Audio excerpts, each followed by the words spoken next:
Okay, so just so that you all know, this is the first time that, hey Angie, first time that I've ever, normally, you know, I'm here and this is Carol, and Carol does all the things up here. So I'm gonna try this because there were some things that I wanted you all to see, like graphics and little like pictures that it was gonna lose some of its effectiveness if I was just saying it. So we're gonna try the share screen. We're gonna try it so that you all can see stuff. But, so, They are. for the most part, yeah. Hey, Terry Bass. Yeah, I was gonna say, I think for the most part, okay. So we're gonna start the share screen. So what I'm gonna do is when things pop up, it's just gonna be up like briefly, and then we'll go back to this so that I can see everybody. But I think most of you probably realize too that we're having just interesting conversations during these days, right? For those of you that have little kids, I'm sure you're having conversations that you're just like, okay, what in the world? I saw something the other day that a dad asked his little guy why school is closed, like why he wasn't going to school. And in all seriousness, he looked at the dad and said, because they're out of toilet paper. Because that's what he thought, because that's what he was hearing. So isn't everyone? There was no toilet paper at the school. But so you're having these, yeah, they're having these conversations, but you have them with your big kids as well. And so Ashla and I, and Carol and I, over the past few months, we have these discussions as well as far as mindset, perspective, kind of more business related. But Ashla and I have kind of been having these conversations as well. And those of you that are friends with Ashla on Facebook know that she starts to wax eloquent at about midnight or 1 o'clock in the morning, and she usually has these big long posts, and they're phenomenal. But I know they often get lost in the shuffle, and so I think so much of what she has to share is so good. And so we kind of talked, and I said, hey, would you jump on here with me tonight? And she's like, sure. Well, she thought she was just going to pop in and pop out, and so in case we had a repeat of last Thursday where I decided to start crying, not knowing that I was going to, I could turn the video off or run away, but I can't run away. I guess you can roll your chair that way if you need to. Yeah, she'll just edit screen, you know. You'll still hear me though, because it gets so funny. She told me after last week, and she's like, Mom, I was not even remotely emotional, or I would never even have gone on. I said, well, that's why, because the Lord knew that somebody needed to hear what you had to share, and you thought you were going to cry, you wouldn't have gotten on. So that. Yeah. That's all right. We'll just get a little bit of feedback. So just waiting that I was going to. One moment. I thought it looks like everybody. Okay, everybody's muted. Okay, it's just people coming on, so it's fine. Okay, so I'm going to show you a couple pictures, and just kind of answer back to me, even though I know that I can't hear you. So we'll be able to see them either. Yeah, okay. Or you can type it in, or you can type. If those of you that know how to do the chat, there's a chat that goes to everyone, and then there's a private chat. But I'm gonna be honest, and sometimes that we miss the fact that it says privately. And last night we kind of said we answered people's questions that I think were supposed to be private.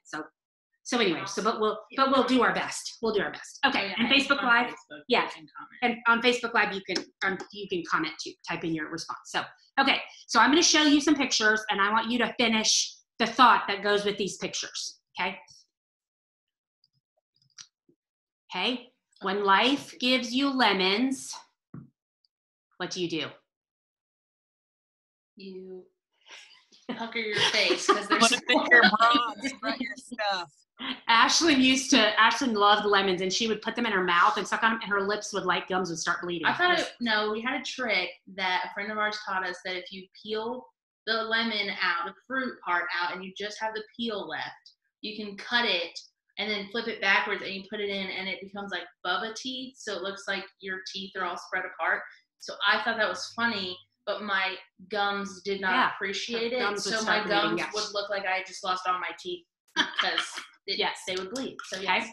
So the next one. Wait, did we actually finish? I know. Yeah. Okay. Yeah. I'm pretty sure everyone knows it. So don't make mountains out of styrofoam. Yeah. Molehills. Oh, molehills. Okay. Next one. What? And I think if this one is a little bit big, but you can see over here. This is a dandelion. One of those. Is a flower or a weed? We'll talk about that a little bit more in a minute. The next one. Sorry. I was trying to make sure because on here it cuts it off. So I was making sure that they can see it. Okay, good. Okay. What is this glass? Is it half full or half empty? Oh. And I don't know what's I in the thought it cup. was It's a little green bit smoothie. So Oh, I was like, it's I don't know what that is. kind of a smoothie. Okay. Whenever I see those things, I think it depends on the circumstances. Sure, If absolutely. I'm just taking something out of it, then I would see it as Yeah. half full. Yep, you're right. I would say I didn't realize that like this it was a thing like until like people started saying it, and I always would say, "Well, it's half full." Like I just would say, "Oh, it's halfway full." Like it's still half whatever. Like my brain, and then as I like started to realize it was kind of like a metaphor thing, I was like, "Oh," and so then I kind of like put that into my life, and I really try to look at things as if they're still half full because And again, it's you still have some, even if it's half. right. You And it's still have perspective. some Yeah, left, it's perspective and mindset. So, and then there should be okay, and then this is just a saying. It says you either because we hear the statement you in a situation you either become better or bitter, right? Those are the ones we say. So it says you either get better or you get bitter or better. It's that simple. You either take what has been dealt to you and allow it to make you a better person, or you allow it to tear you down. The choice does not belong to fate; it belongs to you. And I just thought that was really good. I have one technical question. So I don't know what picture's next. Is there a way to see that? Because I think I'm done. I think this is done for right now. What'd you say? Flip it. Yeah. Okay. So yeah, I'll wait on that one. Okay. And then you'll take us back to the screen. So all of that to say, those are kind of the things that kind of can give us some perspective on our mindset and perspective, right? Because you look at things when life gives you lemons, you make lemonade, or you put them in your mouth and, make your lips bleed. Making mountains out of molehills, the bitter better, that whole thing. But the dandelion was one that stuck out to me today because, again, the choice is ours, but think about this.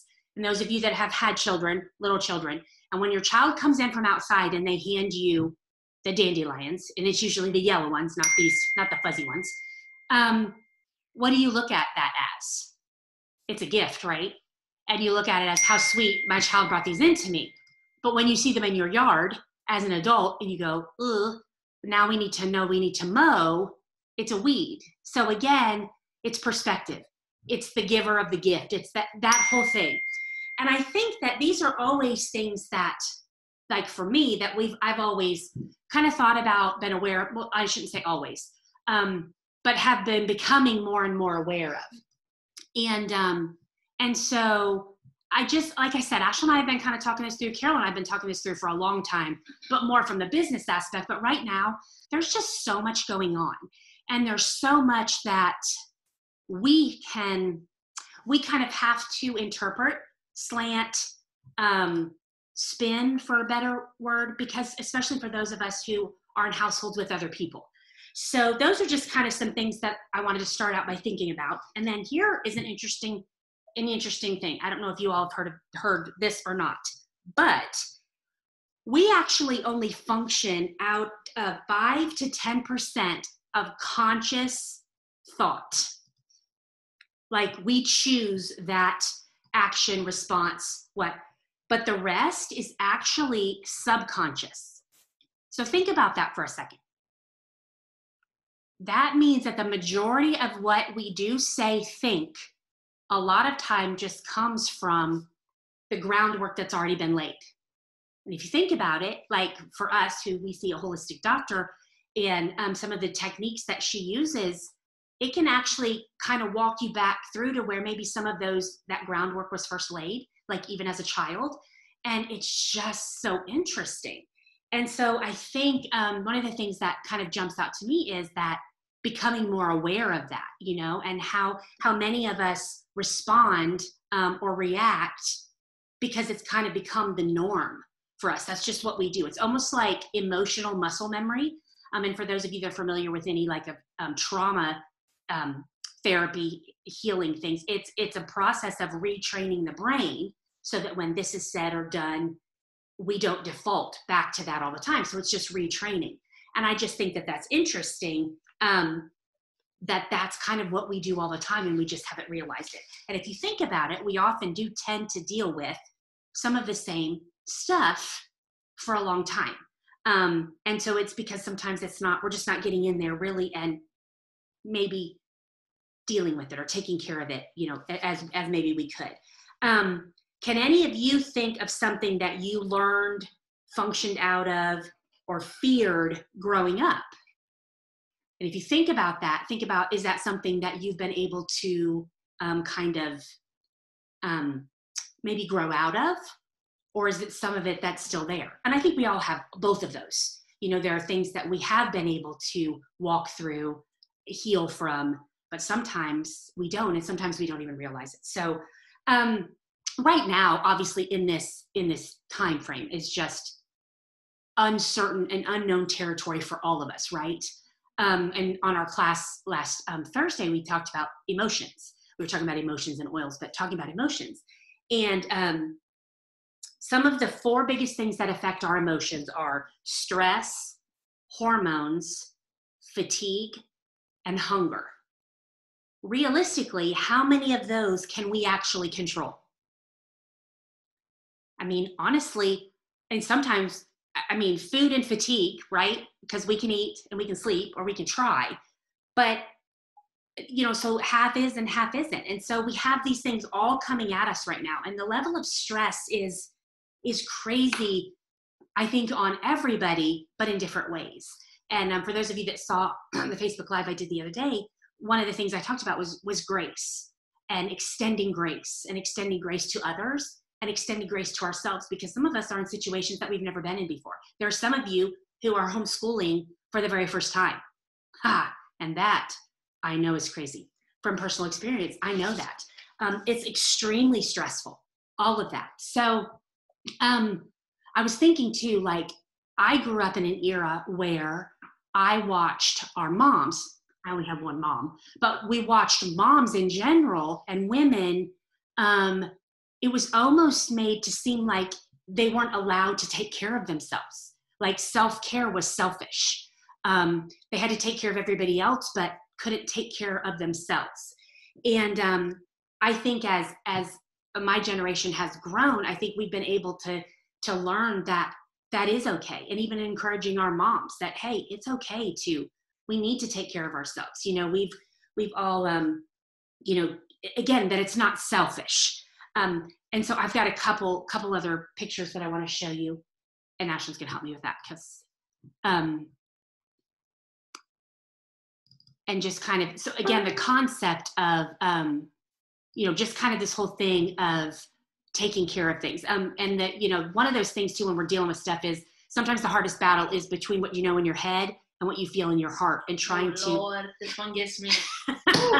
This one gets me every time. And again, it's that, though, being able to, you know, it's like the whole thing we talk about feelings, and feelings are real, but they're not always true. They're not always the truth. You are truly feeling them, but in that moment, and that's what you're feeling in that moment, but it's not always the truth. So being able to discern that sometimes is really tricky. But when we're talking about when you can't control what's happening, control the way you respond to what's happening. So that's kind of what we're talking about in this whole thing: perspective, mindset, being able to do that. Because again, that's where the power is. When you can control the way that you're responding, there is a level of control in that. But one of the things we talk about self-care is, again, you can't pour from an empty cup. And that's one of those things. And these next few things are kind of just reiteration of that. But again, all you're going to get out of that is drops. So taking care of ourselves is okay. And in this time frame right now, where so much is being asked of so many of us, we have to remember this part. Beth and I, my sister, we had a conversation about this the other day. And about the whole, when somebody, you know, what spills out of your cup is what's in your cup, right? It's the same thing, you know, when somebody bumps into your happy, what do you do? And the whole thing about when you're squeezed, that's when you know what's really inside, what comes out. But Beth was telling me, she was talking to a friend who had a really interesting point, and she said, actually though, what comes out is what's on top. And I was like, that made me think for a minute, because it's like, because sometimes stuff gets put in our cup, or we allow it to be put in there, and it's that frustration, whatever. And so somebody bumps us, and that's what comes out. And I thought, how interesting. First of all, we need to be careful what we're putting in the cup, but also realize that sometimes what comes out is a momentary thing. It's not what's there deep down, you know, down deep. It's just kind of what what has bumped at the moment. One of the other things that I was thinking of as far as the whole oxygen mask on an airplane, what do they tell you to do? They tell you if you're traveling with someone who needs assistance, which when Ashley and I are traveling, she knows I will be the one needing assistance if something starts happening with the plane. So you're supposed to put the mask on yourself, and then you're supposed to put the mask, I should be doing this backwards, on the one who is needing assistance. And that's the same concept of taking care of ourselves, pouring into ourselves good things so that we then can take care of those around us. I just had a thought about the cup thing with like the overflowing or whatever. Again, it's like the whole thing of it, whatever it comes out, whatever's in there or whatever's on the top. And so the thing is, like, it might be what's on the top, but then if someone bumps you again and the same thing happens, and then someone bumps you again and the same thing happens and again, it's not just the layer, and that's when you have to go in and start to empty the cup out and fill it back with something else. Mm-hmm. So it's like in that moment, you can't judge someone or whatever, because usually there's something else there. And unfortunately, because our cups only have so much whatever, if we haven't worked on the other layers, what the stuff that we haven't dealt with, the good is just going to go out because we're going to fill it back because that's what we're used to and that's the normal. So it's like, don't necessarily judge someone by the first time something bad comes out, because first of all, they're human. And don't necessarily even go into judge if it happens again. You're just aware that something else is wrong, something else is there. And then, help them, give them the tools to, or talk to them about, ways to fill their cup, because people most of the time don't want to react. I mean, I don't want to just burst into tears because of stress, but when it's been there for weeks and I haven't talked about it because I don't want to talk about it because I think it's just going to go away, then it's finally at a point where it's not going away and, oh, this is reality. And then I just start crying, and thankfully my people take care of me and they're there, it's okay. But it's just like that. It's kind of like that whole flash in the pan thing. Yeah. The top may just be, they need to get it out. And you're either safe to let it out because you're A, not going to see them again, or B, you're not going to your family and you're not going to run away from them. Well, and I think the key to remember during this time too is that, again, people are responding in different ways. I was going to talk about this in a minute, but now's a good time. So for those of you that saw my post on Team Holtz, I had pictures of Winnie the Pooh, Tigger, and Eeyore. So, okay, can y'all see our little friends? So the bottom line is probably each one of us are kind of more like each one of these guys. We have our Winnie the Pooh, which I think I'm probably kind of like Winnie the Pooh, just, like loving people and just kind of that. And then you have these people, the Tiggers, and although sometimes I'm probably kind of like Tigger. Oh, she thinks I am Tigger. I'm more like this. Oh, that's true. Well, that's true. Because I'm very... That's true. Yeah.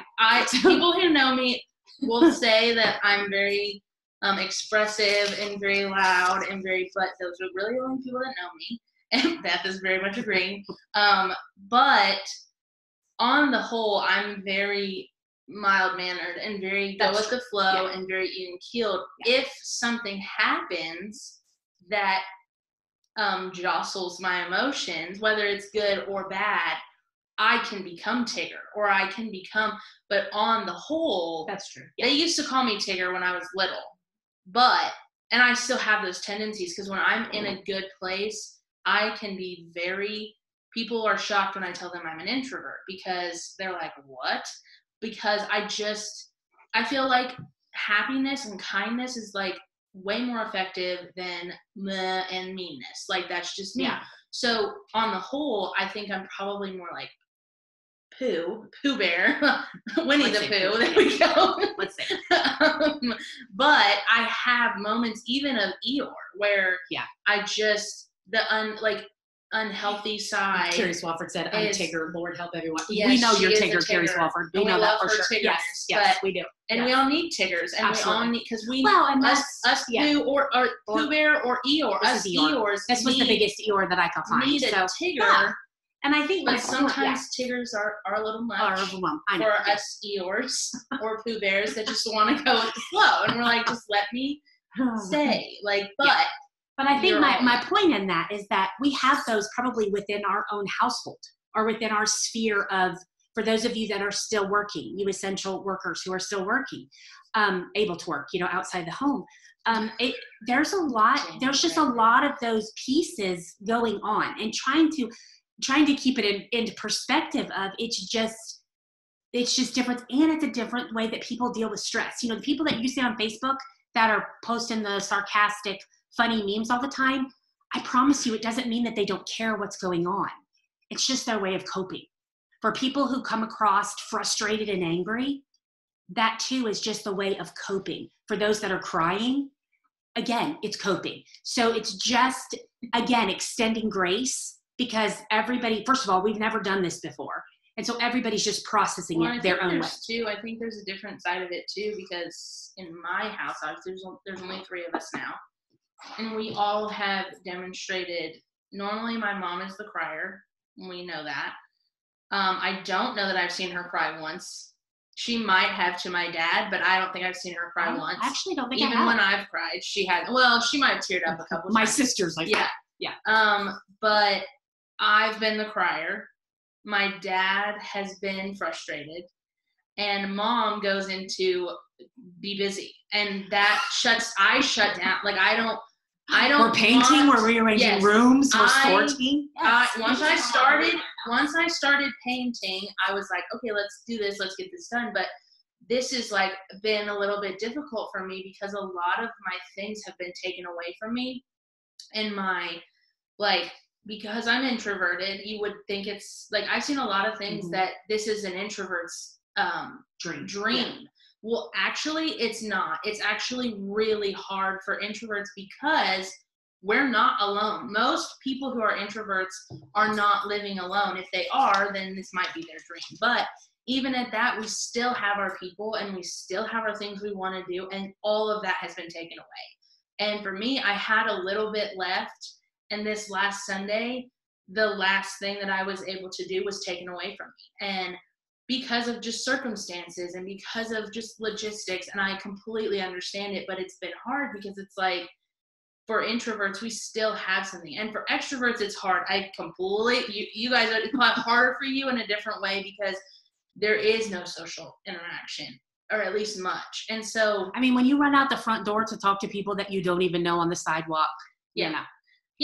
I mean, I don't know that she's quite done that yet, but just one time. Oh. I didn't run. And I'm the one who sits on the couch when I hear the doorbell, and I'm like, no one's home.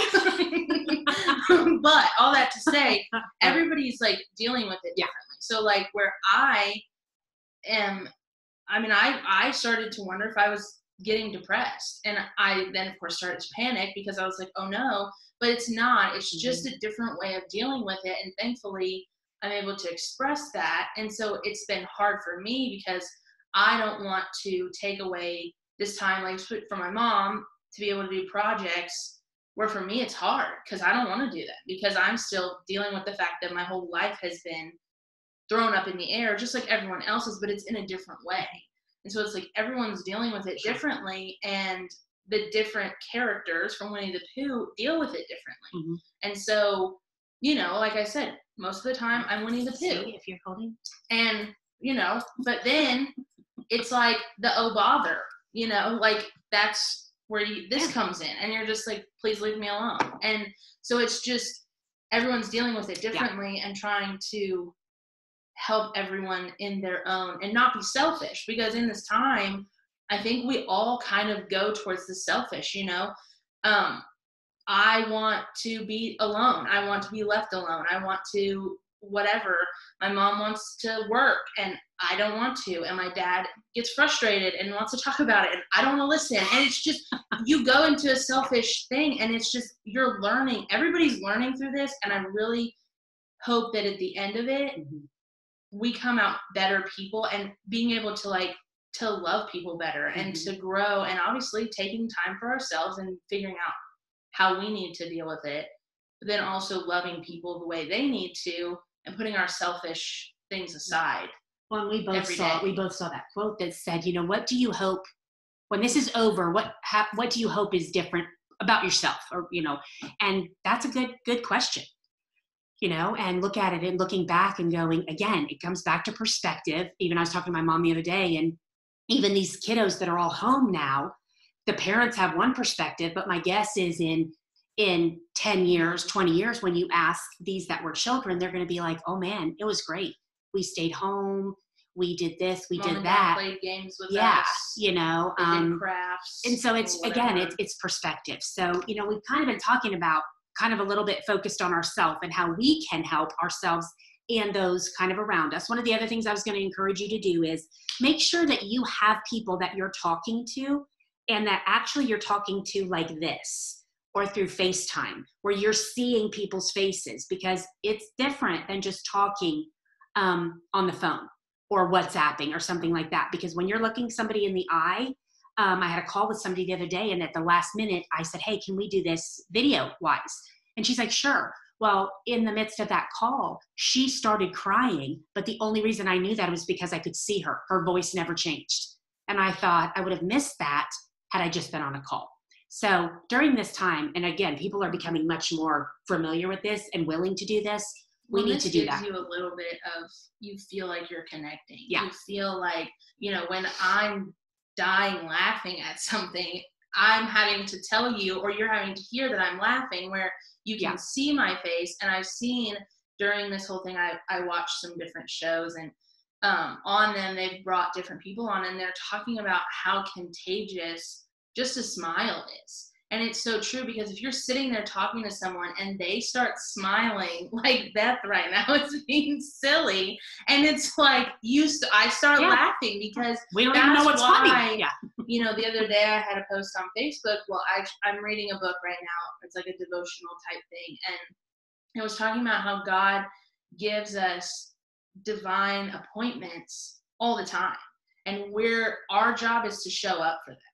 And you know, right now, those divine appointments could very well be the time that you actually do go to the store, and maybe you don't have a face, like a mask on, or even if you do, your eyes can still smile. And you making eye contact with someone could potentially save their life, because they're going to the store desperate for a connection. And you making eye contact and not being afraid, because that's what we're living in right now. Looking at someone, you're not going to get the virus. I'm just telling you, you're not. They have not come out with a study that if you look at someone, you will get it. So just love them through your facial expressions and be kind, because a smile is contagious. And when you smile, whether they smile back, it will leave a mark on them, just because of that. Yes, absolutely.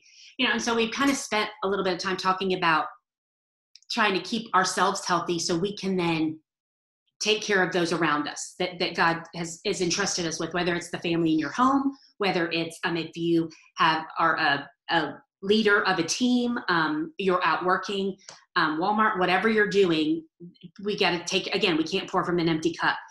So I wanted to talk for a minute about those of us who have littles in the home, children, grandchildren, have access to that. I just kind of wanted to talk about that for a minute. And here are some pictures. So my question is, and I mentioned this on our emotions class last week, but are you a thermostat or a thermometer? Think about that for a second. In any aspect of life, a thermostat sets the temperature, sets the mood, sets kind of the parameters. But a thermometer just registers what's already there. And they both have their place. But there's a lot of responsibility for those of us that are thermostats and taking care of that. So these are just a couple quotes that I have said over the years, and I just kind of wanted to put into perspective. The days are long, but the years are short. And I know that the days are long, y'all. I know. Those of you that are homeschooling for the very first time, trust me, I know.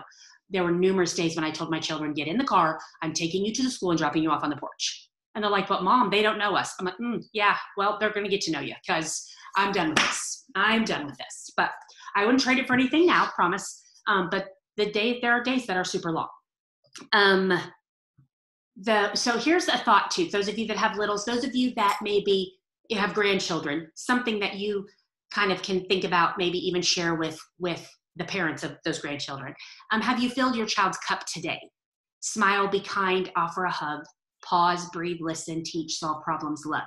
Remember that these children are in situations that they've never been in either, and they're trying to, I saw somebody the other day that said I think they had 4 kids. Everybody's trying to access Wi-Fi. Everybody's using computers, iPads, and they're trying to do all their stuff. And there's a high level of stress of just trying to get it all done and figure it all out. This next one, I think, is one of my favorite.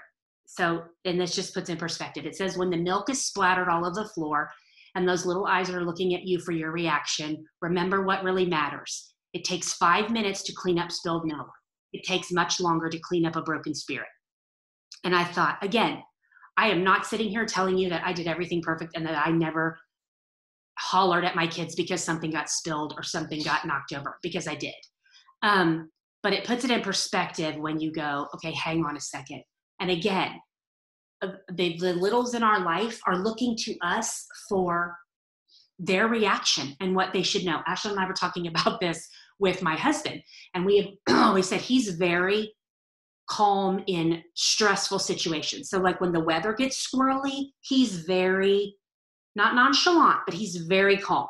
Like he'll look out the window, see what's going on. And Ashley and I both said, if he ever tells us to hide, get under anything, we know we're all done for, because that's just how he is. That's his, and so, and that we know that about him, even with this whole virus going on. If he were to come home and start being like, hey, you guys need to wear masks, we need you to do this, and you need to do that, we would be like, oh boy, what's going on? And as a child, I always, can sometimes give a different perspective, because I'm a child who is close with their parents and can kind of give the child's perspective. And like, my parents, obviously growing up, things were way different. We didn't really have much money, really none, quite honestly. And so things were stretched more than, and so we didn't necessarily have all the nice milks. We had the water milk, skim milk that's really just I was like white murky water, honestly. But obviously, if they did react to us, it's the whole thing of what's on the top of your cup. Obviously, the stress was there, and so they would react, and I can only remember them because they've retold stories. I don't personally remember them. But in a different thing, the other night, I stood in our kitchen, and I just was crying. And because I was stressed, because I don't know if any of you know, but I watch kids and I nanny, and I obviously can't do that right now. So a form of my income is gone. And where typically I would have an idea of, oh, I can do this or I can do that. Well, I don't really have that. And I house sit some, and I can't do that because nobody's leaving. And so, I was just standing there and I was just crying, and I couldn't, I was making food and I was just crying. And because I still live at home, but I buy my own food because I have to eat a certain way because I'm allergic to stuff. And I try to buy my own food because that's a thing I can do so my parents don't have to do that. I mean, I'm almost 25, so I might as well. So I'm standing there and I'm just crying because food that I thought I was going to have for a couple of days, I didn't, because it was used and given away to my brothers. Because Mom shared the leftovers. Yes, and I was not prepared for that. And so I just was crying. Well, it wasn't the fact that I didn't have leftovers. It was the fact that I don't have the money. I couldn't see when the money was coming back in.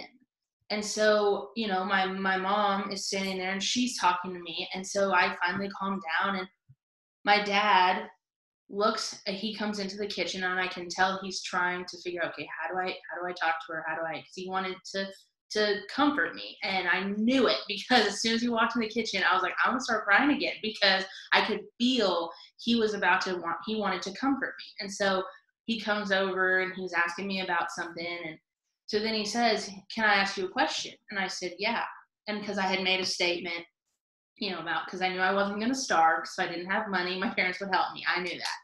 And he said, do you believe that? And I said, what? And he said, that you won't starve. And I was like, well, yeah, and I started crying. Well, he stood in the kitchen and talked to me and calmed me down from a father's perspective. Well, there it is. But he wanted to,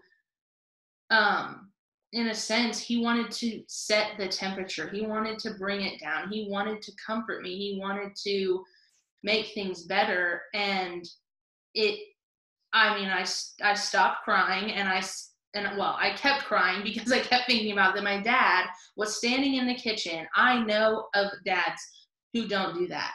And my dad stood in the kitchen and talked to me through this time. As almost 25-year-old, this time is scary for me. So if my dad was standing there saying, well, you're not going to have food, and you're not going to this and this, whatever, like, that would not have worked. He may think that, but he didn't let me know that. So, it's your kids are watching how you respond because you're their safety. Absolutely. So I was watching my dad and my mom, but mostly my dad, because I know that my dad is going to have all the research, and I'm a researcher, but he does all that. And so when mom's just like, I don't want to watch the news. I don't want, not like, she's not naive, but, and so I'm like looking to my dad, and he took that time as almost a 25-year-old to calm me down and to speak the peace over me of, it will be okay. I will take care of you. We will take care of you, which again made me cry even more. But, so obviously people have days, where you react or you. Well, and again, it's the whole difference too in the way that people are dealing with the levels of stress. And whether you're an adult, whether you're a grandma, whether you're a mom, whether you're a child, it's all going on. And kids hear things and we hear things, and it's hard because stuff changes by the day. Today you need to wear masks, and tomorrow, well, maybe you shouldn't wear masks. It's the whole thing. It's just constantly changing. So, and I guess the thing too that I want to just challenge us all with is, again, how are we going to be at the end of this? How are we going to look back on this as in a time of fear and anxiety? And again, there are moments of that. I'm not sitting here telling you that I don't ever get concerned or scared or like, how is this all going to play out and what's going to happen when it's looking like, things aren't going to be necessarily back to rights till whatever and all of that. So I do. We have a grandbaby that is coming in June. And it's gotten crazy what's allowed and not allowed in the hospital. And they've had to kind of revamp and look at things and are seriously looking at having this baby at home. And so who'd have ever thought that? Anyway, it's just crazy. It's a crazy time. So again, challenging you with mindset and perspective of going, okay, how can I filter this through? Doesn't mean I'm not scared. Doesn't mean that, whatever, but we've got to find a place to filter it through. And that again is where friends and community come in that can help us do that. I can look at this screen right here, and I've had numerous conversations with several of you where it's either I'm struggling or you're struggling, and we're going to walk this journey together. And again, I say that all the time. That's what Team Holtz is for. It's for community and education and doing this thing together. And that's the other thing is staying connected during this time. So again, those are just kind of some thoughts of getting through this. So I need to see which screen is next so I can see what we're so I liked this thing. Among the things that you can give, still are, hang on, I can't see the whole thing. Can you see it? Among the things you can give and still keep your word, a smile and a grateful heart. Yeah. So it just again, going back to that, smiling and being grateful. Those of you who don't necessarily make it a practice, I truly, truly try to be grateful. I try to mention things like when the sky's pretty and you're outside, I always mention it, and it's just that whole concept of fostering and growing a grateful heart and a thankful spirit. And I think that changes a lot of things. So we talked about taking care of ourselves. Whoops, just let me say something. I don't know. Okay. Amy. Somebody say something? Yes. Do you have a second? Can I say something? Sure. Yeah. I just wanted to say, today I had one of those grateful moments. I'm always the one that asked other people, what can I do to help you? Is there anything? I mean, like all this got going. I know I had my own issues, but hey, what else can I do about mine? So I was calling people, and this was probably about 3 weeks ago, and I was asking like all my closer friends that I knew could probably use some assistance. Mm-hmm. I was calling them all and asking how they're doing and what can I do? Can I pick up anything for them? All that kind of a thing, right?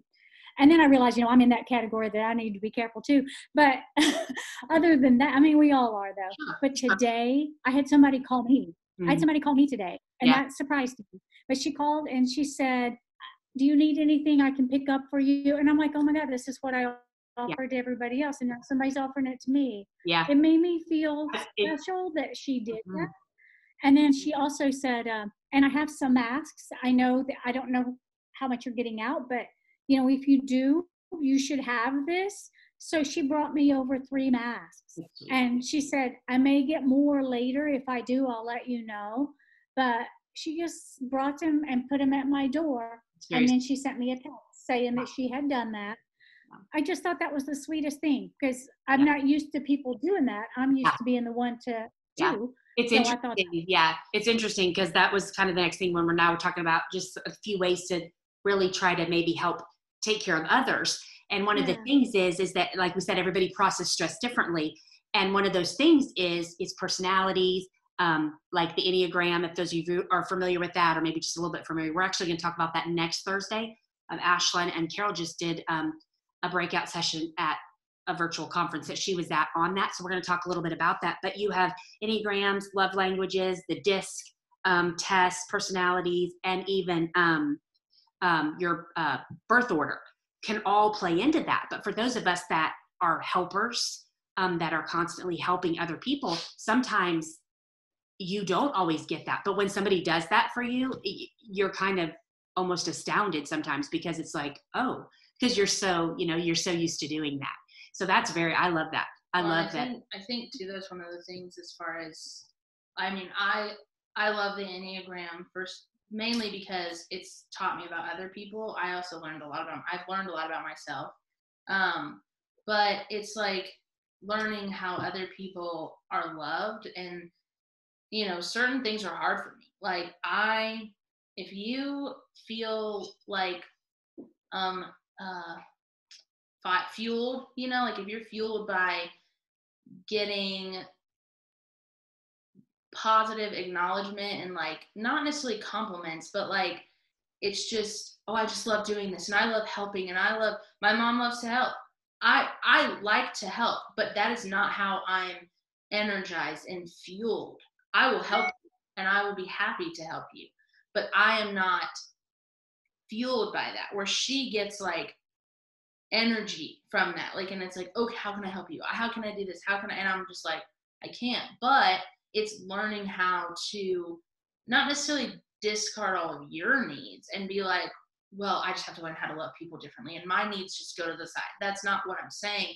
But you have to learn, and just like she has to learn and has had to learn how I function, and that I function differently than she does. And just because I'm not going to do cartwheels and jumping jacks doesn't mean that I'm not excited or happy for her or happy to help. Like if I just say, yeah, I can do that, it's not a bother. It's just, I'm not going to be like, yes, let me help you. Like I just am not that way. I'm not. Sometimes I wish I could be.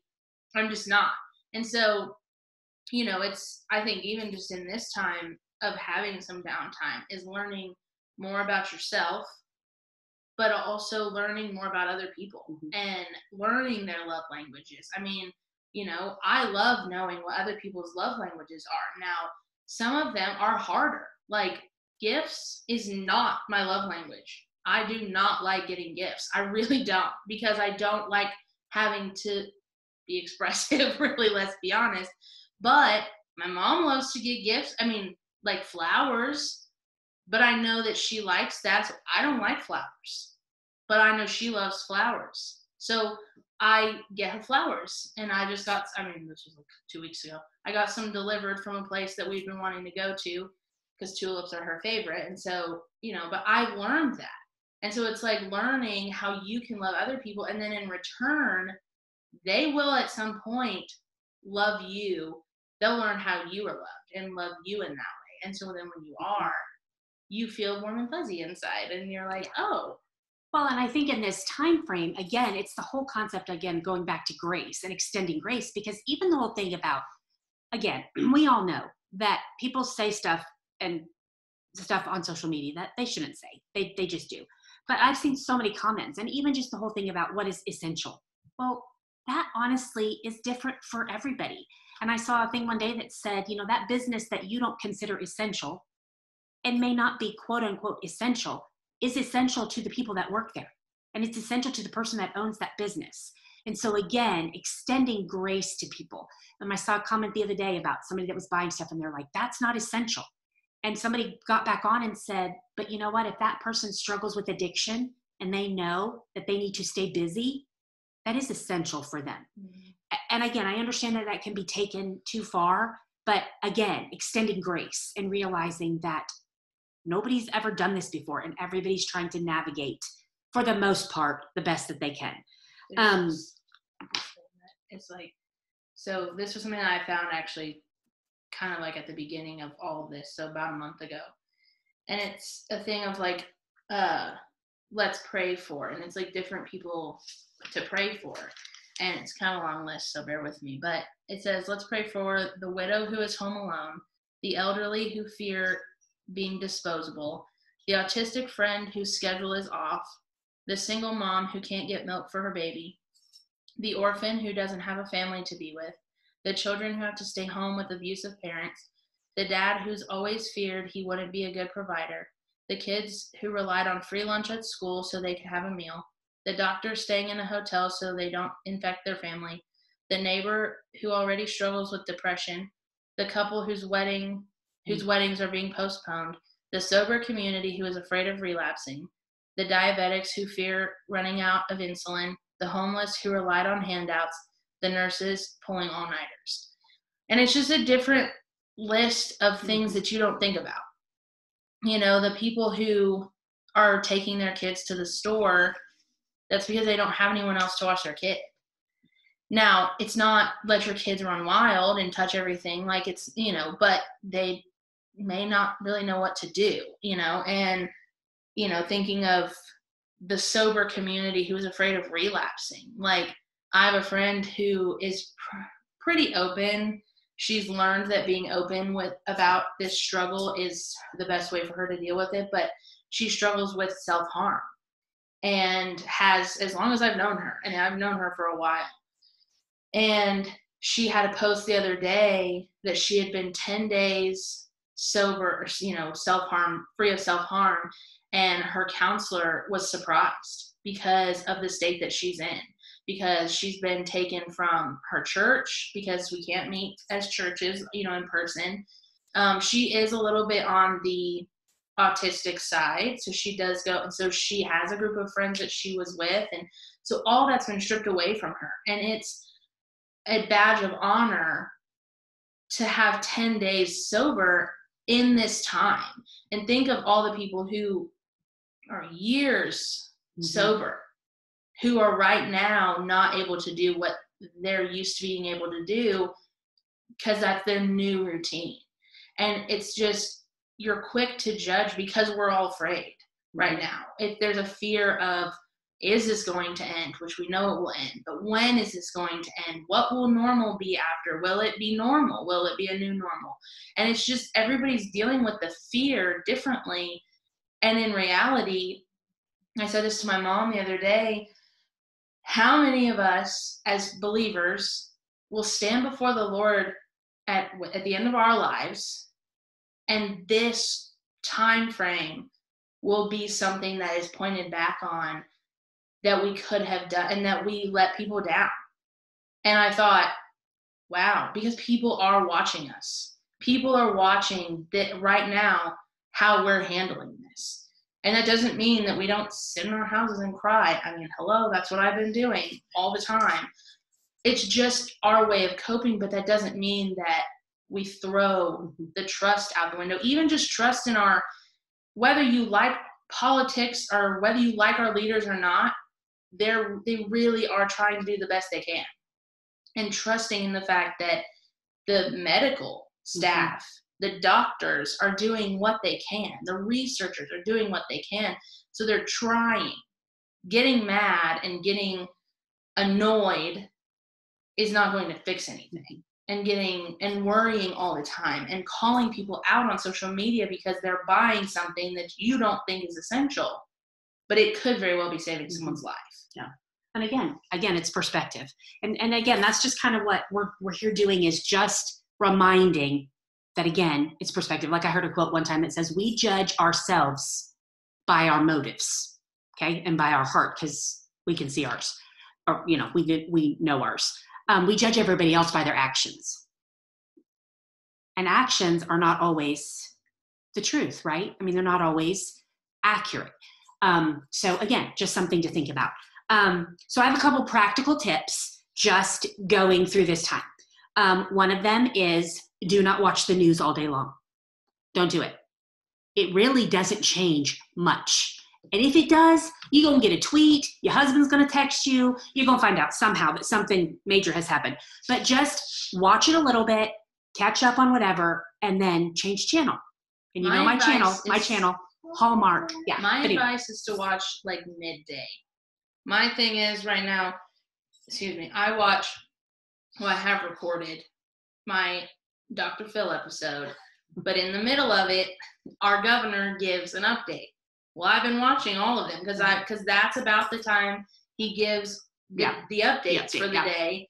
And so, and then at the end I get, Dr. Phil's advice on what to do. I mean, it's not, it's just like basic stuff right now. But, so it's figure out the best time for wherever you live, where they're giving, even if you have it on all day, be like, okay, just to figure out what time is best. And when they're really updating, not just talking about the same thing over and over and over and over again. Because that's what they do. You're going to get it all day long. And it's just over and over again. Because and again, so don't watch it all day long.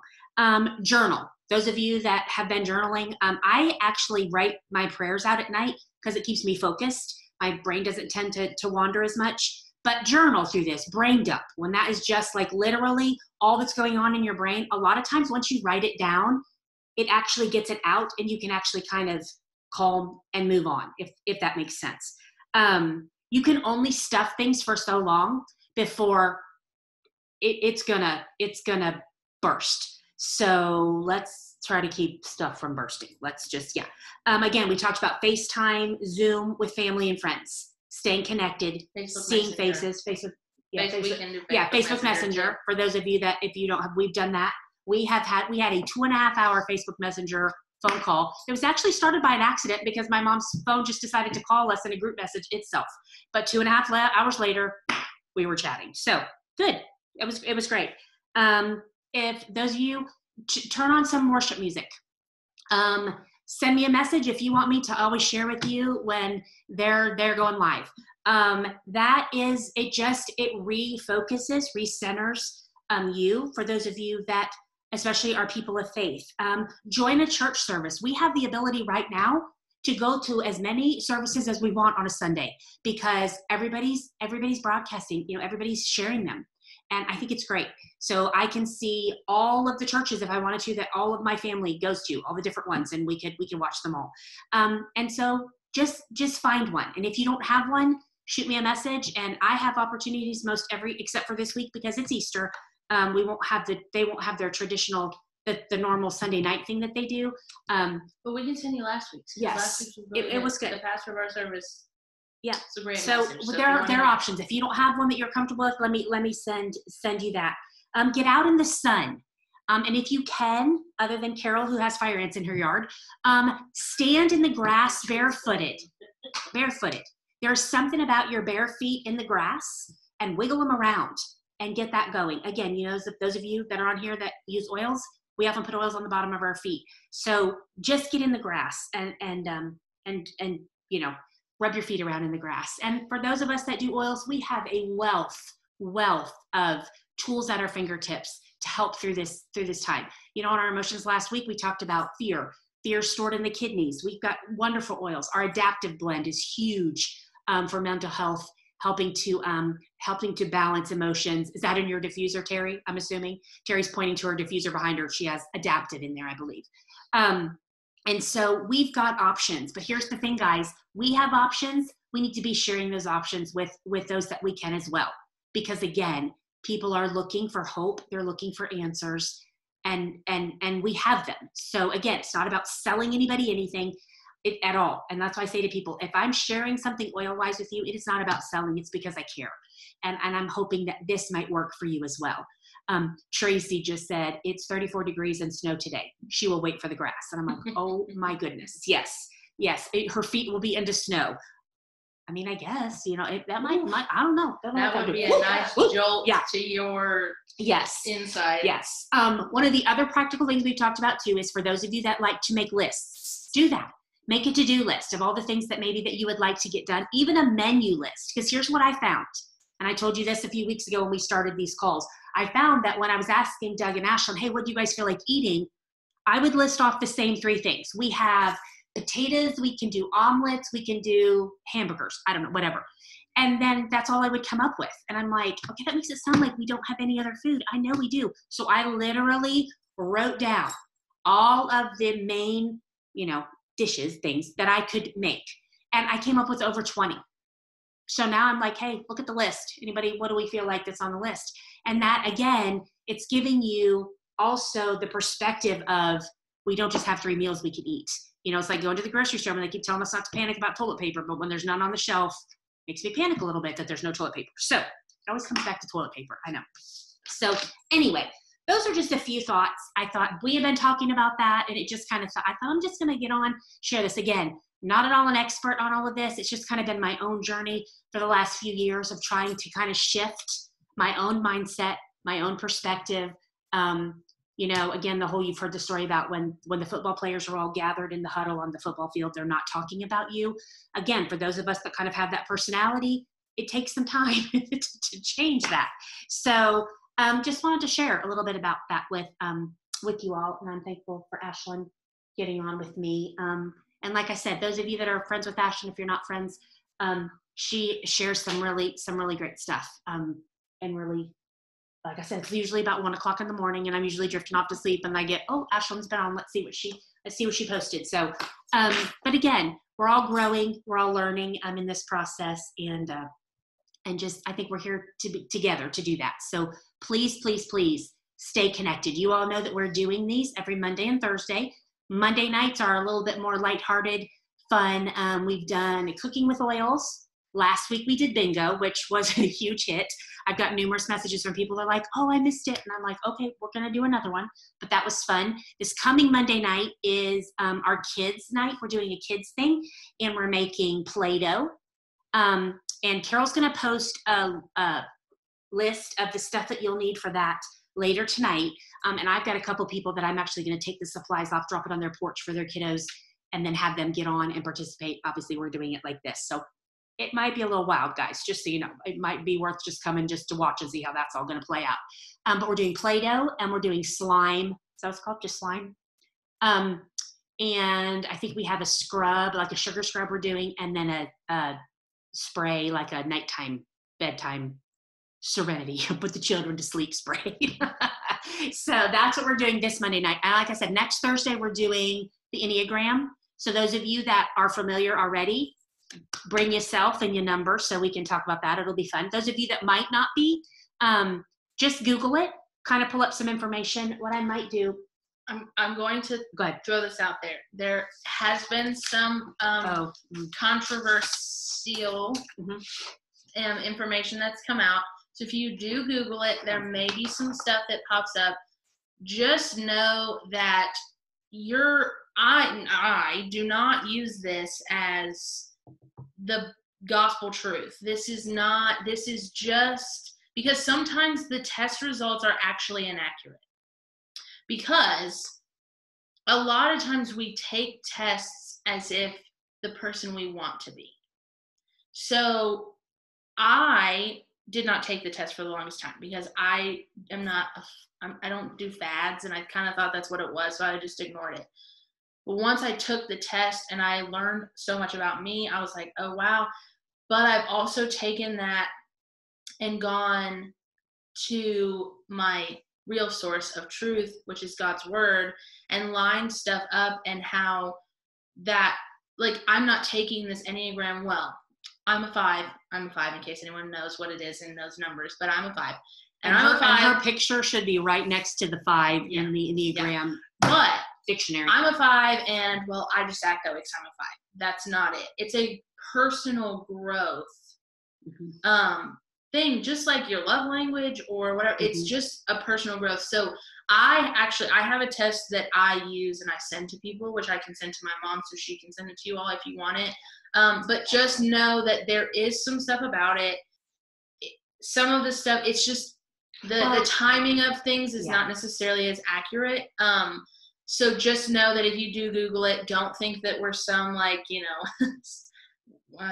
satanic something. That's not. But don't you think that it's like anything, though, that's out of balance? Yeah. It's anything taken out of balance. So again, even with our oils, even with all the things we do, it's just another resource. Tool. It's a resource. It's not. Yeah.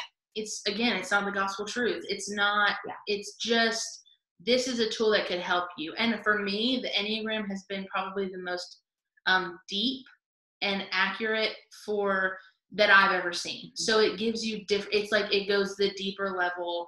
Like I said too, like the DISC. Those of you that have taken the DISC study, the strength finders that we have that we can do through doTERRA.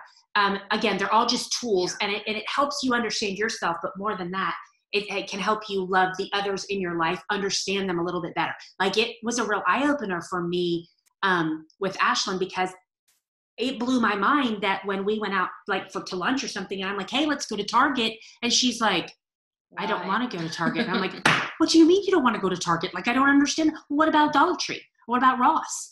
And she's like looking at me like, and it hurt my feelings, because I thought, well, why do you not want to go? And then I just realized, okay, understand. It's hard for me too, because I wish I could be that, but it's a mental thing. And so I may see about, because they want me to be on again.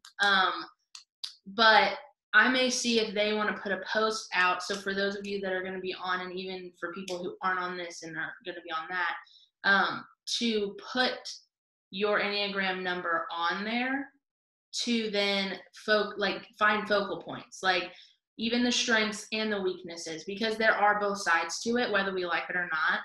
All of us have both sides, healthy and unhealthy, because sometimes you are that number, but sometimes you're functioning more out of unhealth than health. So that's next Thursday. And now I'm stretching. Carol, what's the next Monday?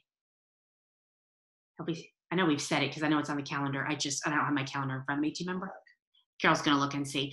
And then, let's see. Leadership stuff starts next week.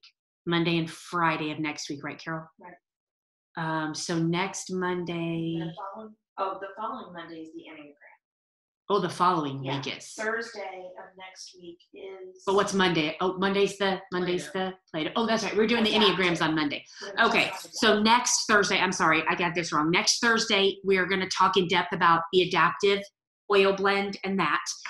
Jamie Gregory actually helped facilitate. We actually did was it 2 week? A 2 week kind of thing where it was featuring the adaptive oil and did all that. So that is that we'll probably utilize some of that, but that'll be all on that oil. Then that's next Thursday. Then the following Monday is the Enneagram. So we have time to get that posted. You all can take the test if you want, and then we can talk about it. So that'll be fun. And like I said, Caroline, we have stuff scheduled all the way into the beginning of May. And we'll just keep, and if you have ideas, we're a little bit harder pressed for ideas as far as like the Monday night, like the funner stuff, like the lighthearted stuff. Like I said about our church doing the game show kind of thing, the Bible quiz, trivia thing.